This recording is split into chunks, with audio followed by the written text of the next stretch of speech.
On the show today, we have Mallory Meyer, and here is why she is awesome. She's a speaker, trauma-sensitive, polyvagal-informed leadership and neuro coach. She's nodding and smiling, so my pronunciation was good. And fractional HR through her consultancy, White Wolf Reiki. Reiki, I always get that wrong. Reiki. She's the host of the Keep It Human podcast, which I've had the absolute pleasure of being a guest on. She also brings over a decade of experience in corporate HR, partnering with senior leaders and leadership teams to foster peak well-being and culture productivity. Hello, Mallory. What an introduction. Thank you. Topic today, neurofit. We're getting into the Mm. brain. Before we jump into all of that, though, I have to ask the guests question I ask all of my guests, which is, Mallory, what is your best or worst employee experience? Well, just the way that the brain loves to work, holding on to the negativity bias of things. I'm probably going to share with you the worst experience just because it's so embedded. And honestly, the one that really stands out in my mind, whenever I'm asked a question similar to this, of thinking about something that really has stung, is kind of just being told that you are taking responsibility for something without any forewarning, without any conversation. It's literally just plopped in your lap and expected upon. And when we're looking about keeping it human, while also relationships at work, there's this element, of course, where from a supervisor, from a mentor, from your leader in themselves, having some context versus just being like, here it is, the expectation is go do it, but we can't even check in with your capacity and with your ability to actually do so. So that was one of my worst experiences. High level, keeping it a little bit vague, of course, here. But I think it can be relatable in the sense of if you ever have opened up your inbox to an email that says, oh, hey, this is now the new expectation in your work scope and responsibilities, and you don't have a say in it, it can be very alarming. And you kind of just feel almost in this freeze, because when I think about being in a freeze state, it's so overwhelming that you don't even know how to address that conversation and how to approach that individual, just to even say, but do you care to know if I even have the space to do this? And that's really what left a really sour taste in my mouth. It removes the humanity of it because you're not a person, you're a cog. You are, we don't need you here, we're going to move you here. Almost like one of those claws they have in the arcades or something where you're picking up a thing and moving it somewhere else. But yeah, how did that influence the rest of your career, seeing that going, oh, okay, so that's what I mean to you, or that's what I don't mean to you? It really just kind of pinned you as that number. It took away that human element and like truly the empathy through it all. And really for me, it kind of threw two different threads into it. One, it really kind of was a catalyst to a decision for me to choose to leave that environment. Just because once you've lost my trust, once you've lost even like my respect, it's really hard personally to build that back up. And that to me was really just kind of the nail in the coffin to build the respect back up, no matter what you were going to try to do. So there was already kind of leading factors up to that. And then on top of that, it was just really a beautiful mirror in a sense, just to recognize this is the last place that I would ever want to be with someone that I was leading in the way that I would want to truly show my colors, have my communication style portrayed, and really just kind of echo, this is what I do not want. So how do I want to shape what I do want as a leader? And I love that you sort of mentioned in there that it was, without lack of a better term, the last straw. These things don't happen generally out of the blue without little breadcrumbs being laid out going, and it might be a surprise. Don't get me wrong. It might be a surprise, but if you're looking for them, it won't be a complete surprise based on your interactions, your relationships, everything. We just, as leaders, have to be a little bit more situationally aware to be able to see them coming so that we can manage it easier. Absolutely, right? Like you were saying, the breadcrumbs that can lead up, and then it's almost just like when something's already festering and you haven't even had that outlet to have the ability to express it because that communication channel isn't open, then it definitely leads to an eruption there, like a volcano of, okay, I'm out. And then we take it out on our partner at home. Yeah, totally understand. Totally hear that. Today we're going into the brain. We're going into the noggin. I'm going to get really sciencey. And define for me, actually, this is one of the key things that's always been a piece of this show, which is defining things. We throw out Okay. terms all the time, leadership, diversity, all these things, but there are some that really just need to be defined, like neurofit. Could Yes. you define it as it pertains to leadership in the workplace? Yeah, absolutely. It's a little bit of a spin that I've taken to the word like mental fitness. We talk about mental health a lot, but think about if we were to kind of lift weights for our brain, what does that look like? And that's really when we're talking about leadership, especially in the workplace, the focus that I've held neuro-fitness around. It's about how to have greater levels of agility. I don't love this word, but I'm going to put it out there, resilient. The cringe, but truly to have the fluidity and the range in your day, to have the spectrum of emotions, the intelligence and the degree and the social aptitude as well, as we strengthen the fortitude of your mental muscles to kind of recognize, oh, okay, like maybe I could have had more situational awareness around this or social awareness, emotional awareness. How is my recovery through these experiences as well? Because for many, from a certain experience, it could really take them out. And then it's really, again, like talking about how you're showing up, how you're continuing to lead. So coming back still with a lot more versatility and just like a heightened degree almost of, I now am going to learn from this and actually apply it. So that's when I talk about neurofitness, how we can look at it through different modalities and techniques in the lens of you don't need to necessarily hold on to stress in the same way that you may have in the past to bring you to a point where you kind of have your weekends really aligned to be, I'll call it like restore and regenerative, but it's actually a weekend that you get to pour back in a way that doesn't feel like an escapism from work. Okay, so we can't go much further without us jumping all over that one word that both of us kind of cringed at, resilience. And I want you to sort of explain of why that is a troublesome word for you and what we may need to look at it and how we might need to look at it differently.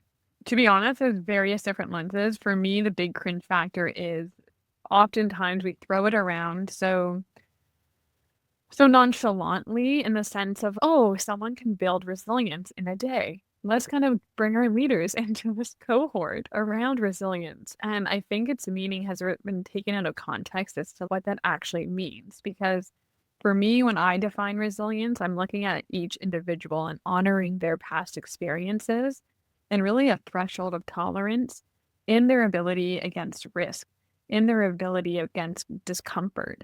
And when we look at resilience in the lens of the nervous system too, it's coming back into that rest and digest, like your homeostasis, where you can be able to bring yourself into this place without getting so caught in your fight or flight. And I think that necessarily is a lens that isn't necessarily taken. It's can you be resilient to have a tough conversation at work or to take on more workload without looking at the humanity side to it?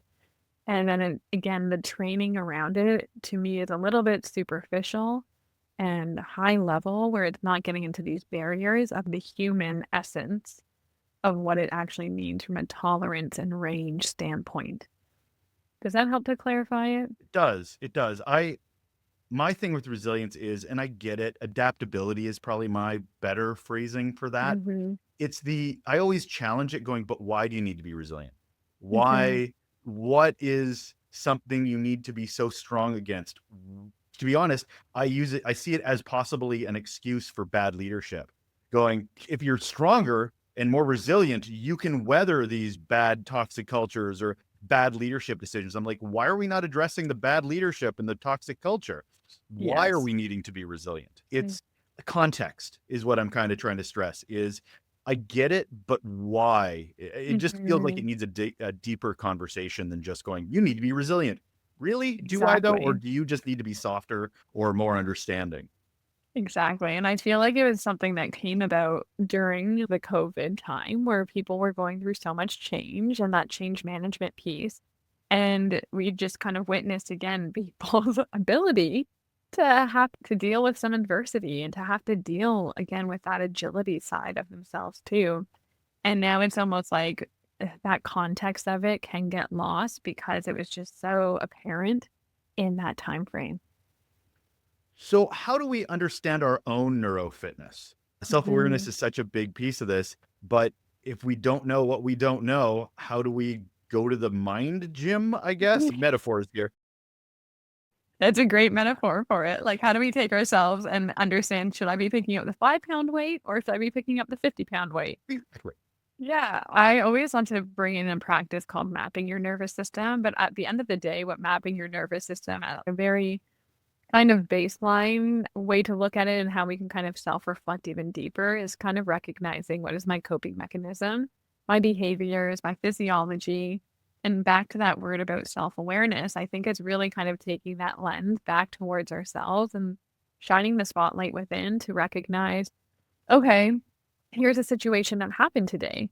And it really made me feel whether it was depleted, whether I felt like I was unheard, whether I just felt like I didn't even want to engage anymore because our metabolic resources were becoming shut down through anger and through just kind of like defeat. But then what did I choose to do? And if I can remember and recall my physiology and like my bodily kind of situation in that experience, did I feel like my heart rate was racing? Did I feel really flushed and heated? Did I feel like I was clenching my jaw? And kind of just those are the bodily kind of awareness pieces I want someone to bring in. But then also recognizing, where was I looking in my situational awareness as a coping mechanism for regulation to calm me down from there? Was it a pet, which I have laying next to me right here as a nice soothing element, or was it a plant? Was it a person? Did I actually have to get outside and move my body to kind of shake that energy off? Put on a song.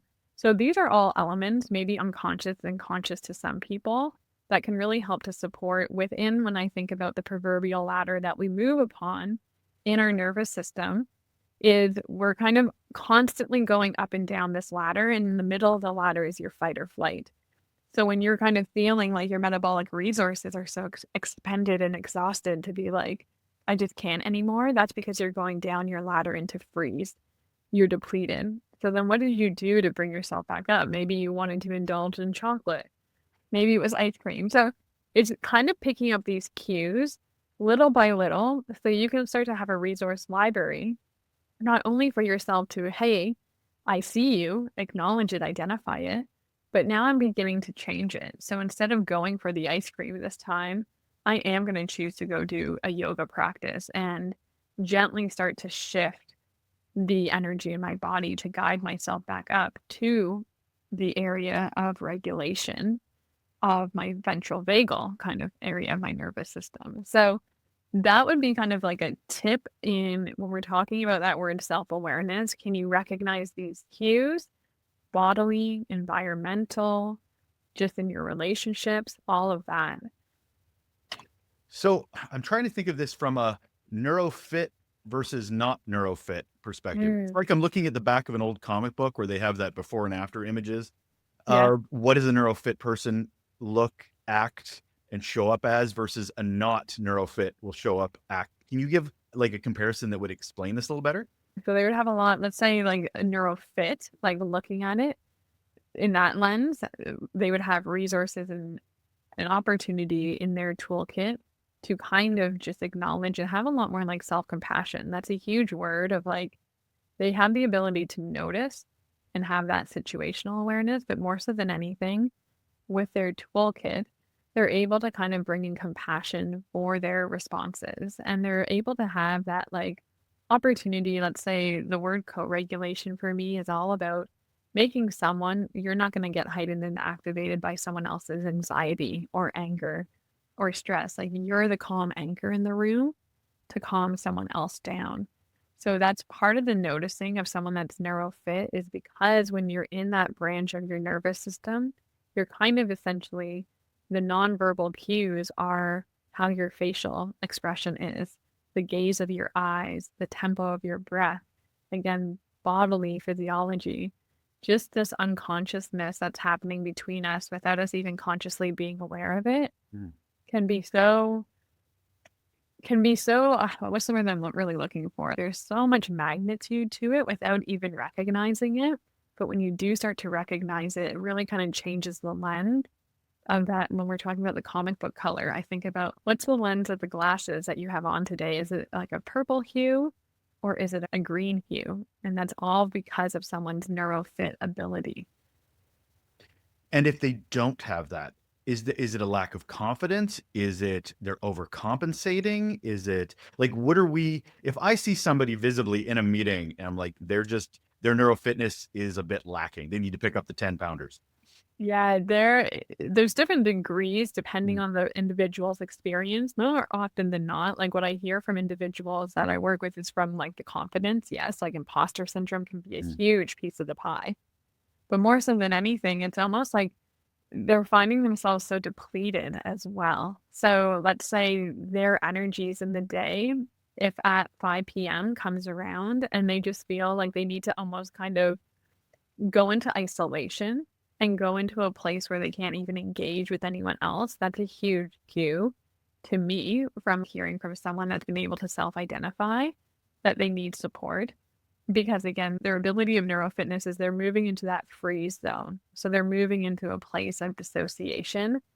And it's almost as if they've been masking a version of themselves in the workplace that isn't true to their, using that word, I know you and I talked about this on my podcast, but authentic self. So they haven't been true to who they are. So it's been essentially wearing that mask. So that's a big teller for one around neurofitness as well, because you're comfortable with all parts of yourself because you have that compassion within too, to recognize, I love myself about this. I accept myself within this.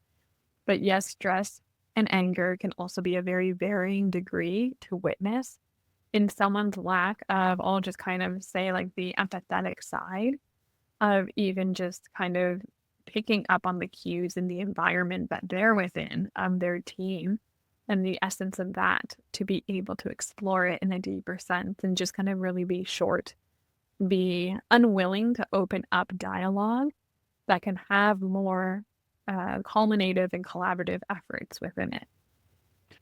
We're talking about how the cognitive process, we're talking about your ability to make decisions and just sort of you're coming from a more fit place. Now, I see this and I keep getting the metaphor of the fitness thing, right? How do you stretch? How do you prepare yourself, whether it's Mm-hmm. emotionally, whether it's cognitively, to be fit? Because it's not like Mm-hmm. it's not a light switch, I'm assuming. It is a Yep. progression over time or tested in scenarios. So, what are we doing to be more neurofit? Also, regards to, for one, like the element just with, there was something that came to mind and it left so quickly as you were speaking. But ultimately, when I look at like the neuro-fitness lens of it, there's a term called, and I'll share this with the audience, like it's called your window of tolerance. You may be familiar with it in the work and the studies. The window of tolerance is essentially, again, unique to each individual. We all have this window. And within this window is our range of comfort, ultimately. And that thought just came back to me. So I'm going to bring it in as I talk about those right now. But ultimately, when we're in this window, like you were saying, like the decision-making element to it, it's because when we're talking about neurofit, the language, how I've used it, is because you're in a more fluid, regulated state.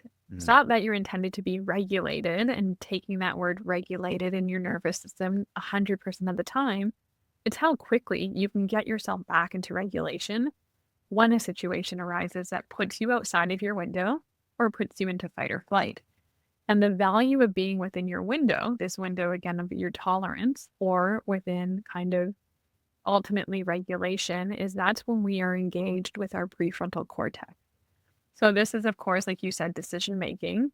This is where we have the ability to problem solve, to be more creative, to be more intuitive. Like the list can go on, but that's where executive functioning lives. But most of the time, we're living in fight or flight, which is not part of our executive functioning. So it's really kind of that emphasis of, yes, I see it, that magic and that power is there when I'm in that place of regulation. And I want to be there more because I'm so connected. And the way, going back to your initial question here around, okay, how can I expand myself? When I look at someone's window, and that's actually once we've mapped someone's nervous system and they've been able to kind of identify, I kind of live in this zone 80% of the time, perhaps. And now it's really kind of staring me in the eye about how I see the world when I'm in this zone.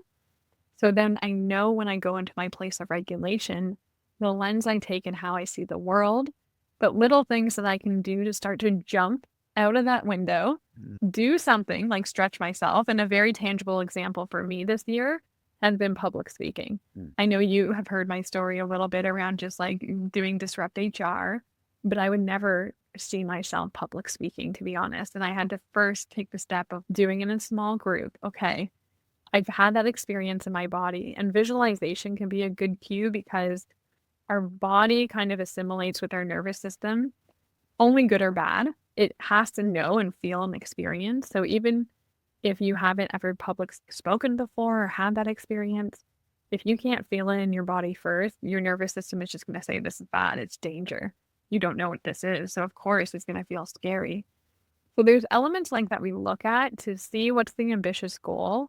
What's your next step that you want to take? Because I work with a lot of, again, this word high performers, but individuals that are already kind of ambitious and motivated, have an internal driver, but they kind of feel like they have a glass ceiling at the same time. Like maybe they kind of stretch themselves and then they come back to their comfort zone. And it's really hard to stretch themselves again because they almost kind of take that rubber band too far and it snaps. So you want the rubber band to just be a little bit more fluid and flexible through different situational experiences and ones that they can hold in their body through visualization, because that's such a powerful element to train the brain. I Yeah, dropped a lot there. no, good. It's meaty. And I'm in the, I won't pretend that I was pronouncing anything right, but in your bio, we were talking about your polyvagal informed, and that has to do with the nervous system. And you keep bringing up the nervous system. So how is that interconnected when it comes to neurofitness? So that's really much the element truly of it all, to be honest. Like the way that to stand, not even to stand out wouldn't be the right word, but to kind of uniquely carve an edge in the industry and the way that I've been sharing the work. Mental fitness is a big, like we were saying, mental health, but take it as mental fitness, neuro-fitness. And when I stumbled upon this work, all I kept on kind of hearing in my own mind was this needs to go back into corporate because individuals need to know the science behind how their body is. I've done so much from the subconscious lens, but you can only take the brain so far without not necessarily having the body on board with you. So that was a huge element for me of when we're talking about the body, it's our nervous system. So it really became the foundations of everything I do to then build upon the other necessary techniques, whether it's hypnotherapy, whether it is kind of like timeline technique. So like taking someone back in a subconscious lens to let go of decisions and beliefs that they've held on to. But it kind of compounds from that point forward. Stress keeps coming up a lot too in this conversation.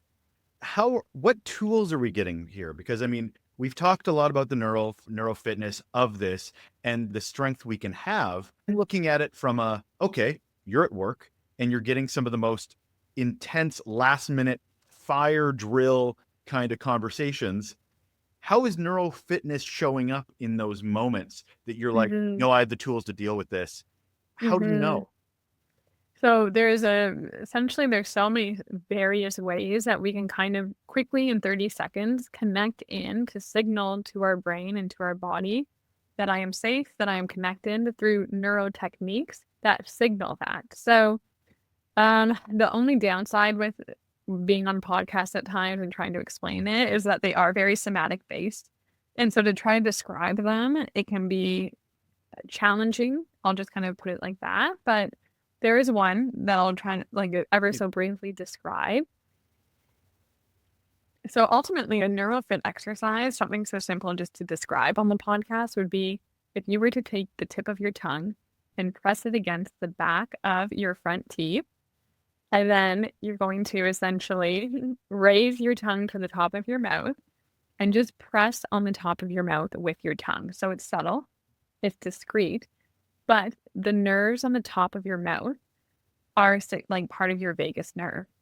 So you're signaling without anyone knowing that you are connected, that you are starting to calm down and feel safe.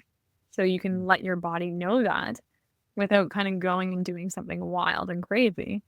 There's also another one that is very kind of tangible that I personally always go to, and it essentially just is about keeping your head straight. And then you're going to look to the side without moving your head, just with your eyes as far as you can, and hold that gaze for about 30 seconds until you yawn, you sigh, or you swallow. And then you're going to shift your eyes back center, and then you're going to go to the left, and you're still going to, again, I'm probably about to yawn right now, but you'll yawn, you'll sigh, or you'll swallow. And just through that exercise, took me 15 seconds maybe there, I've already kind of just been able to signal to my vagus nerve, our branch of the nervous system, that I am safe, calm, and connected. And I even just feel the shift myself. So it's really powerful in the subtlety of the repetition of these tools when you're provided them and you have the resources and the awareness to bring them into connection with your day. When you work through with leaders these exercises, I kind of know the answer because it feels so human and universal, but I have to ask the question, does diversity come into this at all? Because there are people of other generations that might, and I don't, first off, I think selling it to different generations might be different depending on who the generation is. I see that served from buy-in, but also how they approach these things. So how have you seen, and generations, maybe it's culturally, is there any additional information when it comes to diversity that we should be aware of when approaching neurofitness? Yeah, like the blessing in disguise in some sense has been the conversations that have been held in the workplace around neurodiversity. Mm. Because neurofitness can be a huge contributor to neurodiversity in the sense of working with the neurodiverse population and extending resources like this for them. So there is a level of buy-in at the same time that I'm noticing, especially when we're talking about like that diversity question, more so from different generations, because it's almost, well, I've done it. So like I've done it to this point and I've survived, right? Like that kind of like notion about there's nothing wrong here. It's almost just again back to the mask. But are you really okay? Because you almost don't even know what that flip side of the coin is. And so for me, myself, that's an audience that I'm not necessarily looking at speaking with. It's more of the younger audience, the more adaptive, like kind of startup kind of businesses that already know and have a little bit of an appetite of we are progressive to see change here. Which battle do you want to win? Because there's definitely kind of some eyebrows that can raise, but I will say because there's so much science behind it, that's what I love about it. Because it bridges science, spirituality, and even just like other elements of the mind that kind of go overlooked. So it's really kind of looking at less about high performance, but when I think about the word high impact, how can we kind of couple that into an organization and for a leader versus the performance side, which has been so kind of not detrimental, but at the same time, a pressure cooker to be within. And that makes me start thinking about hiring and promotions within an organization because we Mhm. reward the high performers. Should neurofitness be a factor when it comes to hiring and it comes to promoting within an organization? Because Mhm. the only thing we can see is, well, you created a widget, you fixed a problem, but you don't see questions like, so how do you handle stress tied to neuro strength? It's more of like, how did you handle stress to deliver the thing I need you to deliver? It's so Exactly. process based, not humanity based. What are your thoughts on that? Absolutely. Yeah. I love it because it's such a key element, right? Because when we're looking at truly back to the hiring perspective too with a KPI where you don't want to necessarily have someone come in, you've spent so much money, and then you're back into looking at the retention numbers, like the industry in itself of what it costs, or even back to that word around stress and looking at attrition. And like even elements like this, like it really does bring an element of uniqueness to a hiring process to embed questions like that, especially again when we're thinking about neurodiversity and we want to be able to kind of have more humanity and harmony and healing in the workplace in itself. I think it was so foundational to also bring that and start to explore that for individual, just to see the long-term gain, not only for a person, but from a financial side, of course, as well. What gets in the way of people being neurofit? One, sometimes it truly is, I'll call the elephant in the room. Sometimes it's just skepticism, like we're talking about Mm. diversity.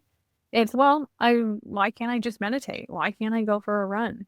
Why would I want to kind of explore an avenue like this? Sometimes it's also not just skepticism, but even fear. So it's a very vulnerable place to put yourself in because it's almost, again, like putting a spotlight on these blind spots, on these spots that maybe you haven't even addressed within yourself. We look at root issues, and that's what I love about it. It's not about a band-aid here. It's actually about when we untangle and we take the layers of ourselves off, it starts to open up and breathe space for other elements. And that in itself can be really confronting for some people.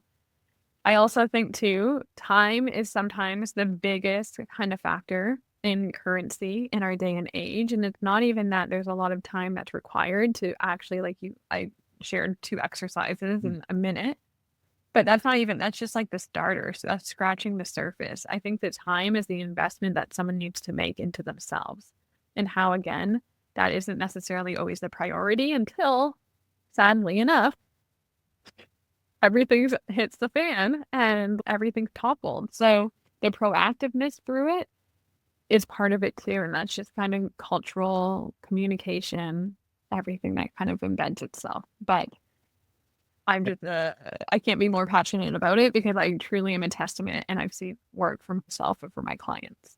And you brought up one of my biggest roadblocks to good leadership, which is being too busy. And that's the thing, right? If you want the tools, if you want to be the better human, the better leader, you have to prioritize neurological fitness, because it's not just producing a thing or fixing a widget or putting out a fire. You're not a leader, you're a manager at that point. Yeah. So if you're not investing in yourself to be better for the people around you, then what are we talking about? Exactly. And it just kind of ripples forward, which is like the beauty of it. Back to that co-regulation piece. It's like when you are feeling calm, connected, confident, and at ease, it's just going to extend to the others within your space to feel that way too and reciprocate. So a leader gets it. We're going to be all rainbows and unicorns here. So a leader gets it. They are neurofit, and yet they're in an organization that doesn't get it. How Mhm. do you perpetuate, plant the seeds, get some consistency going, help mend a culture, modeling this behavior? Like, what do you do to, again, relationships at work? How do you perpetuate a relationship with your teams that promotes something like this? I'm very accustomed to that. I always say, especially in the beginning of my journey, I was kind of in the spiritual closet because it was so hard to kind of have that relationship at work that brought that spiritual lens into conversations and kind of showcase what I had to offer as well. But you had said the word modeling, and the word that I always like to choose is like being in true embodiment of it. Mm. Because when you are kind of so embodied in the elements of it, it's almost like a call to action without saying a call to action. It's like you're rising and people just want to innately follow you. And it's just that kind of like executive presence that you hold.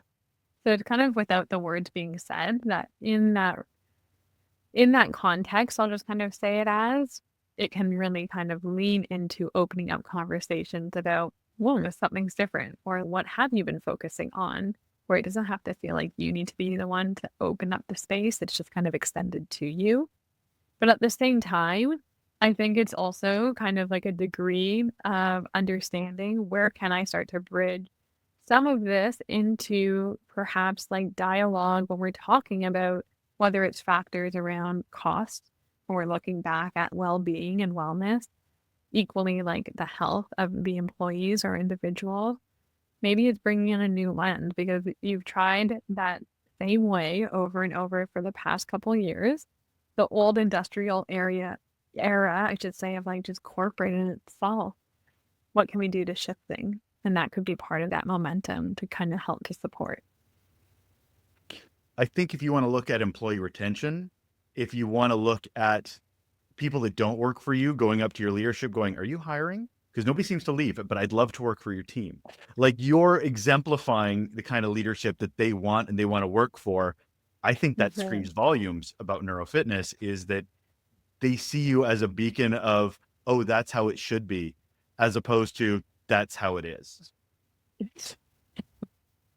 For sure. And I know like you yourself can be a testament to that too, right? Like the time of the retention that you've held within your team and like just that ability, like I was saying too, like you don't need to say much because your embodiment, your modeling of it is part of the work and it shines through in that element. But it is a lot of the times like sometimes it can be like someone approaching you about your calmness. I feel like that's always something that Mhm. individuals doing public speaking, they're like, well, how were you so calm? And it's part of that. When we were going back to that word co-regulation, when I go into a new space, there's social regulation. So I want to be able to scan my environment and be able to kind of make mental notes about what I can see that I can go back into anchor against when I feel like I'm dissociating from myself. How can I bring myself back into my body?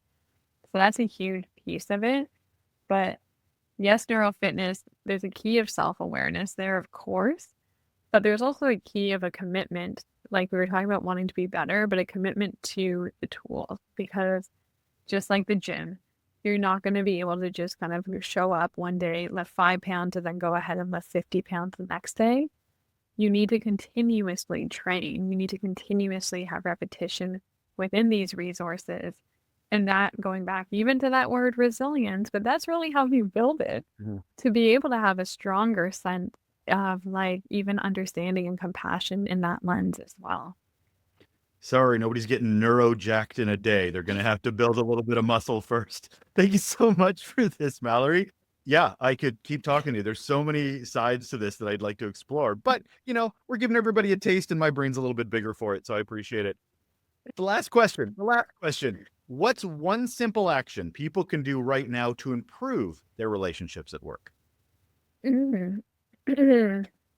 Honestly, this is going to sound so simple, but there's a question that I personally love.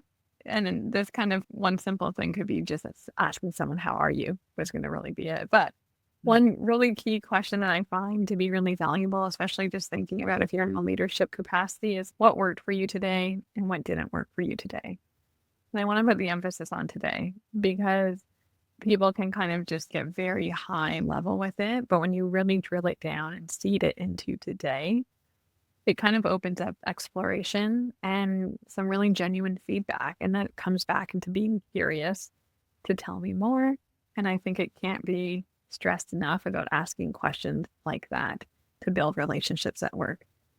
Oh, she finished up with the name of the podcast. That's Mallory Meyer. She is a speaker, trauma sensitive, polyvagal-informed leadership and neuro coach and fractional HR. And if you haven't listened to her podcast yet, please check it out. It's called Keep It Human.